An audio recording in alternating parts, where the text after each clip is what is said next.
The Hindu editorials get ready, start.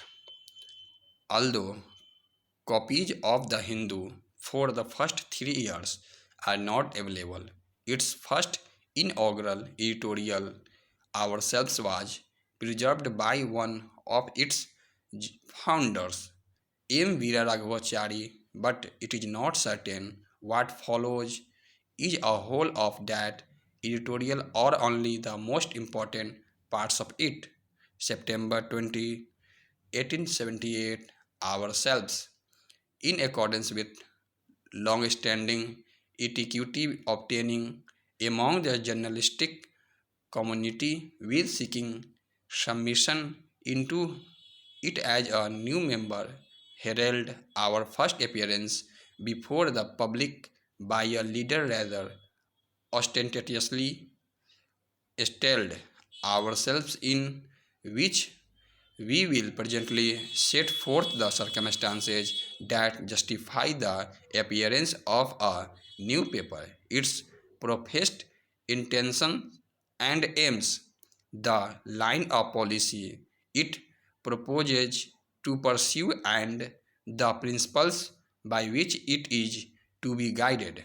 It is with great diffidence that we usher this paper into existence, presuming that the indulgent public will give us a warm reception by supporting and encouraging us in spite of our shortcomings. We shall confine ourselves as much as possible to Indian politics. We do not belong either to that class of men who altogether ignore the superiority of Western rule and find fault with everything the government does, or to that of those who are so far carried away by the influence of their English education as a cry down everything native and advocate as a rule the preferability of Western institutions to those of our community, with many Anglo-Indian statesmen such as Sir Thomas Munro, Sir Henry Lawrence, and several others. We are of opinion that there has been a tendency on the part of our rulers to interfere too much in the internal administration of the country. We are inclined to be conservative as much as it is consistent with the national progress of the nation. The whole world is destined to be guided by Europe, and it will not be desirable, even if it were possible, to withstand the pressure of the European influence brought to bear upon us by the spread of Western knowledge and civilization among us. The principles that we purpose to be guided by are simply those of fairness and justice. It will always be our aim to promote harmony and union among our fellow countrymen, and to interpret correctly the feelings of the natives, and the create mutual confidence between the governed and the governors. In religion, though there have been of late occasions to look with unpleasant feelings and suspicion upon the conduct of a particular sect of, we shall observe the strictest neutrality. Sectarian disputes we shall never allow to appear in our columns, but when religion question involve interests of a political and social character, we shall keep our columns open to any prudent remarks and criticism.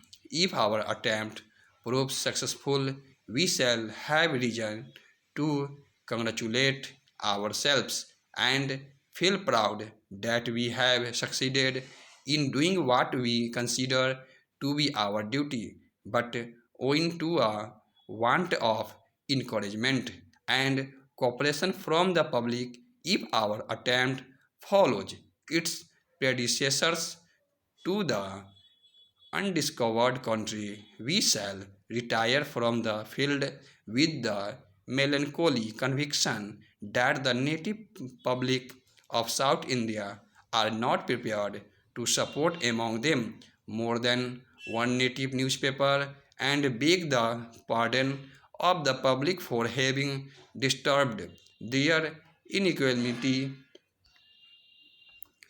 to India. This is a very crucial period. The time has come when her matters must be set right. With the help of the oblast mastermind available, a thousand of her questions, each of which is very minute, have been postponed with the expectation of a time when the British government may have leisure to consider them. When their leisure will come is not certain. What then is the remedy to us? A more independence in the manner of government, whatever that they may come, when the people may be fit for it seems to be the only remedy. September 2, 1881, Parliamentary Government and India.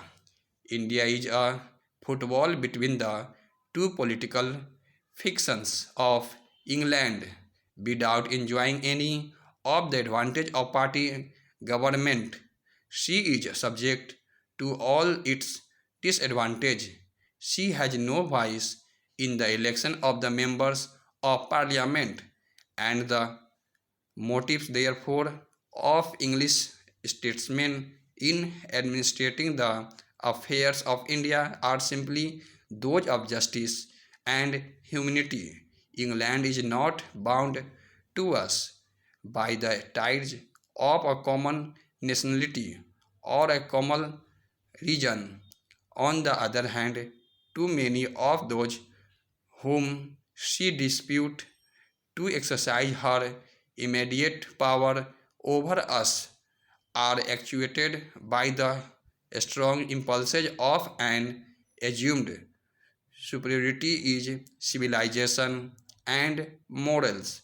The great body of the English public have no idea of this their most important dependency, nor do they care to inform themselves of its affairs and interest. Their one constitute a world of anxiety to them, and they are content to leave along the questions relating to other countries in the midst of the responsibilities which the vast empire of Britain with her numerous colonies imposes on her statesmen. The attention that these statesmen can spare for India is comparatively nil. The British Empire is simply colonial. It includes the whole island continent of Australia, South Africa, Canada, and others of various size, amounting in all the more than 40 in member. The colonial undersecretary Mr. Grant Duff gave a very striking description of the magnitude of these colonies. Stop.